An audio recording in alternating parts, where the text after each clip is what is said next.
Faith with a plan. Why action, not hope alone, opens career doors. When faith is tested by reality. Faith is often spoken about in comforting terms: trust, patience, hope, and prayer. But there are seasons in life when faith is tested not by lack of belief, but by harsh reality. Seasons when optimism alone cannot pay bills, open doors, or secure opportunities. For many young graduates and professionals, this test comes immediately after school or national service, when expectation meets an unforgiving job market. I encountered that test during my National Youth Service Corps year in Kano State, Nigeria. Like many Corps members, I believed that with faith, education, and effort, the future would naturally unfold. But experience quickly taught me a deeper lesson. Faith without a plan can leave you sincere, prayerful, and stuck. This is the story of how faith, when combined with deliberate action, transformed uncertainty into opportunity, and why hope alone is never enough to open career doors. Early optimism and a false sense of readiness. Toward the end of my NYSC year, something unusual happened. Corps members in Kano were mobilized to participate in the first-ever voter registration exercise organized by the Independent National Electoral Commission (NAT). For weeks, we traveled across communities, working long hours to register citizens. It was physically demanding, but emotionally fulfilling. When the project ended, I received a payment that felt substantial at the time. For a young Corps member, it represented independence, progress, and possibility. I returned home feeling confident that life was beginning. I had faith. I had a degree. I had money in my pocket. What I didn't yet have was a plan that matched the reality of the job market. The Abuja interview, where faith met a wall. Rather than waiting for NYSC to end, I decided to start applying for jobs early.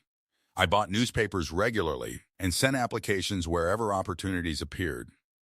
One of those applications was to the National Planning Commission, a role that aligned perfectly with my economics background.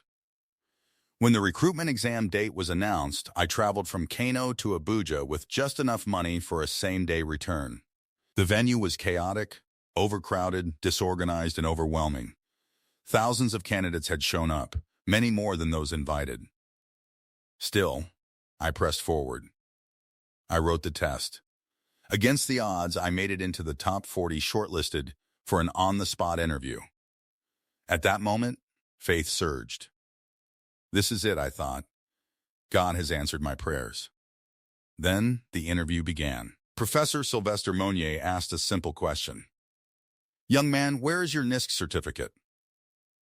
I explained that I was still serving and had about 3 months left. He smiled kindly, but the outcome was final. I was disqualified. That night, I slept at a motor park in Abuja and returned to Kano the next morning, disappointed, exhausted, and confused. I had faith. I had prayed. I had shown up. Yet the door closed. Another missed chance and a painful realization. That experience forced me to reflect, but it wasn't the first sign. Earlier, I had missed a first bank recruitment exam at Bayero University, Kano. The crowd was massive. Thousands of graduates competing for a few roles. Standing among them, watching opportunities slip away, one truth became undeniable. The job market is not moved by hope alone. Faith did not reduce the number of applicants. Prayer did not replace required documentation. Good intentions did not overcome structural realities. I realized something critical. The system rewards readiness, not sincerity. The danger of passive faith. At that point, I faced a crossroads. Many people respond to disappointment by doubling down on waiting for divine intervention, waiting for their time, waiting for something to change. I could have chosen that path. I could have ended NYSC and stayed idle, believing that faith alone would eventually open a door.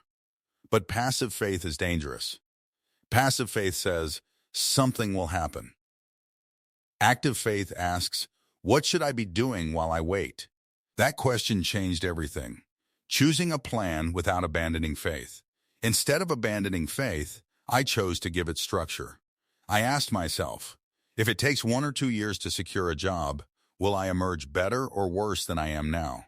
I had just received payment from NYSC. Rather than spending it on short-term comfort, I decided to invest it in long-term capacity.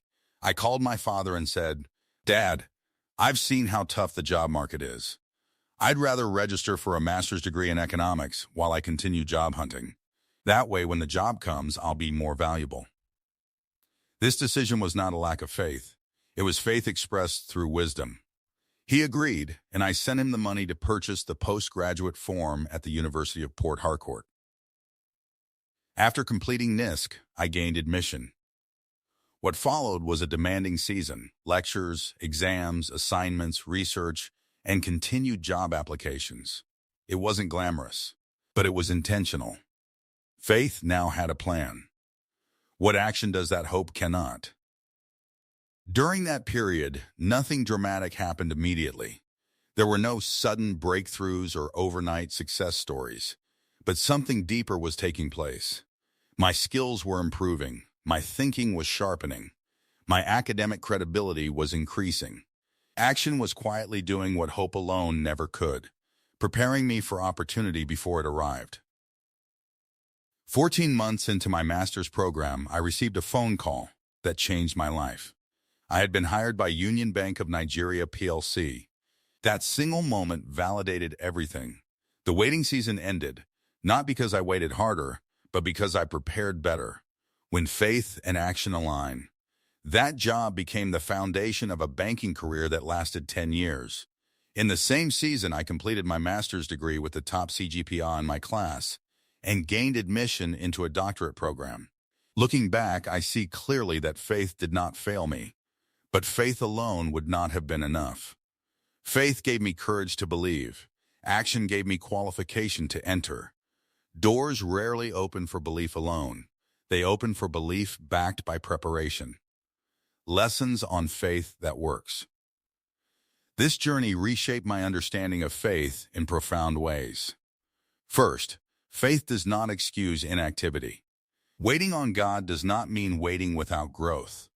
Faith that refuses responsibility weakens over time. Second, action does not cancel faith. Planning, studying, and preparing are not signs of doubt. They are expressions of trust that tomorrow matters. Third, rejection often reveals gaps. The Abuja interview exposed a timing and qualification issue, not a destiny problem. Preparation closed that gap.